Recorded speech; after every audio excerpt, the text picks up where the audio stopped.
In the Kikuma language, if we go back to Budge and you have page 268, he explains a word called Mahes, M-A-H-E-S, as he calls it. And of course, he spells it with the Madua and Chora. Now, this Mahes, if we look at it, is just another word for saying BES. Because again, the M and the B, interchangeable. Now, this word Mahes, according to Budge, said that this word means lion god. And if you look at it, there's actually a symbol of a lion or a lioness in the front of it. So in the Kikuma language, when we say BES, it is here written as Muhes or Muhes. Or Muhesi.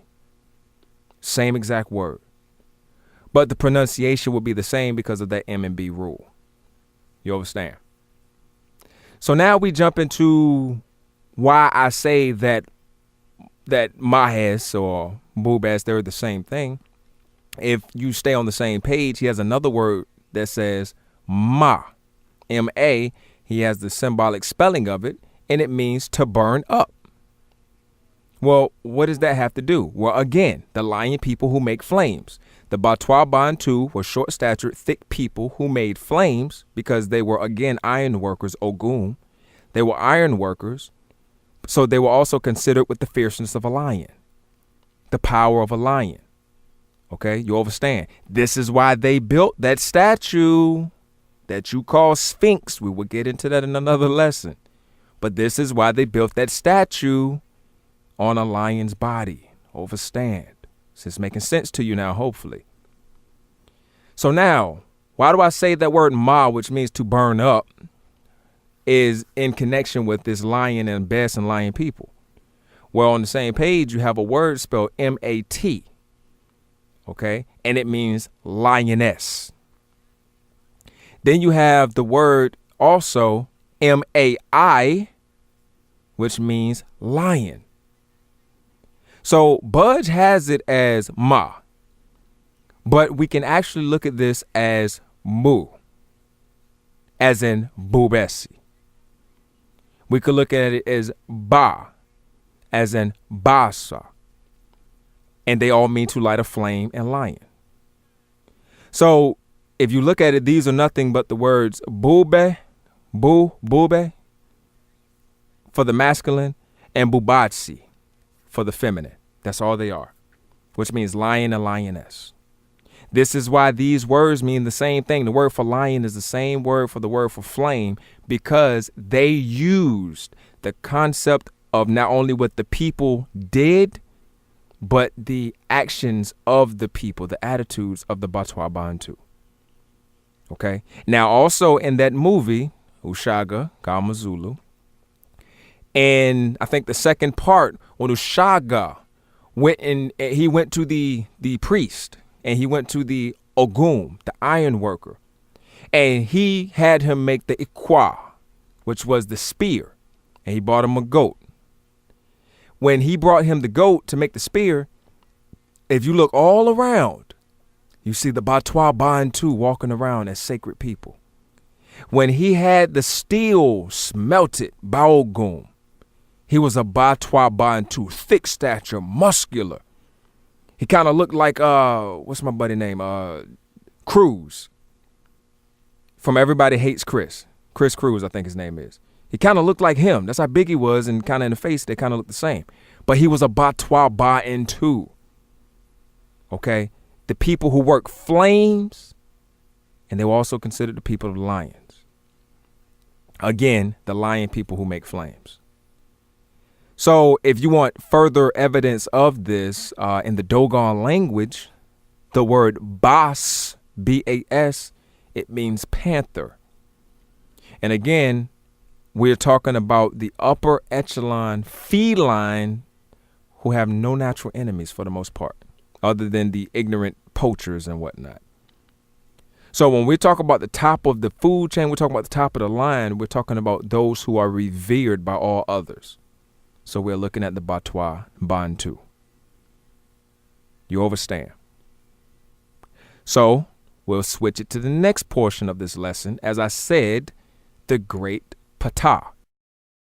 And now I can't even really, I got to be honest, I can't even front too much, but it took me a long time. It took me a good maybe 6 months to come to a conclusion of what I thought Ptah would represent. And I've seen many spellings as, Ptah with no H. It's just a whole lot of things, but nobody really gives a proper definition of why he was so called Ptah. They don't explain his stature. They don't explain the purpose of him and whatnot into great detail, nor do they show the connection of Ptah through all peoples of Kukongo. So this is what I will present here, but it also is going to be rather detailed. And I'm going to try not to take up too much of your time, but, I want to try to get it out as clearly as I can. So just work with me and bear with me for a moment. So now if we turn to Budge page 254, you see the word Pateh, as he say, P-T-E-H. Many spell it P-T-A-H. But again, we're looking at the oppressor educating the oppressed. They don't have a vested interest in our gain. This is why I initially said that the frequency is a center of people who can speak to our people from the mouths of our people, from the mindset and understanding of our people only. Okay? Right knowledge. So now, when we look at the word Ptah, you see the spelling that he has, and it's different spellings of it. And he has the Grandmaster Architect of, he says heaven and earth, but I say sky, because we know where heaven is, the sky and the earth. They call him the great engraver, the fashioner of the body, the blacksmith, etc., etc. So these are known things, okay? This was already known. Now, what I will say is I will give you the proper, what I see as the proper pronunciation. But then I will also give you other forms of his name throughout our people's land of Kukongo. But I will also explain why they all connect together. And in all honesty, as many know, Ptah precedes Chikoma. He precedes them. So as you say ancient Egypt, we even are going to go back farther in time than them. You understand? So let's get to it. To me, what I see through linguistic study and through cosmological study and whatnot of our people, the proper pronunciation of what you say Ptah, it would be Paota. P-A-O-T-A. And that's 2 words, and I will explain why. Paota would mean, in my best definition that I can give you as I go through this, and you will see what I mean here. To me, Paota would mean the reality of dreams by making vegetation grow and making and carving the body. Now, I have to get into why I say all those things, because Ptah, again, the creator of all things.